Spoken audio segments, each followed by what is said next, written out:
ఎంత దురదృష్టం అంటే ఈరోజు దేవాలయం లాంటి అసెంబ్లీలో కూడా అబద్ధాలు ఆడితే ఇంతకంటే దరిద్రం ఇంకేముంది. ఈ కాంగ్రెస్ నాయకులకు మొదటి నుంచి వెనతో పెట్టిన వ్యక్తి అబద్ధాలు ఆడటం. హ్మ్.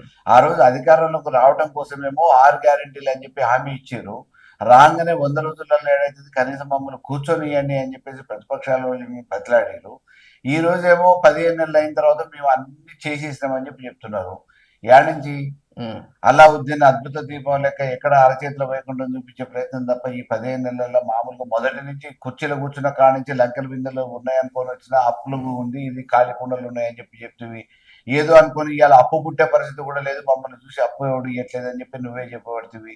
నెలవారీ జీతాలు ఇవ్వడానికి డబ్బులు ఎవరా నాయన, నువ్వు డిఏలు ఎందుకు అడుగుతావు, దండం పెడతా అని చెప్పేసి నువ్వే ఉద్యోగస్తుల గురించి మాట్లాడుతుంటివి.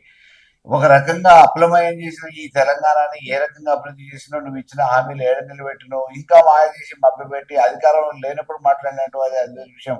అసెంబ్లీలో కూడా అసెంబ్లీ వేదిక కూడా అబద్ధాలు చెప్తే ఇంతకంటే దరిద్రం ఇంకోటి ఉందా?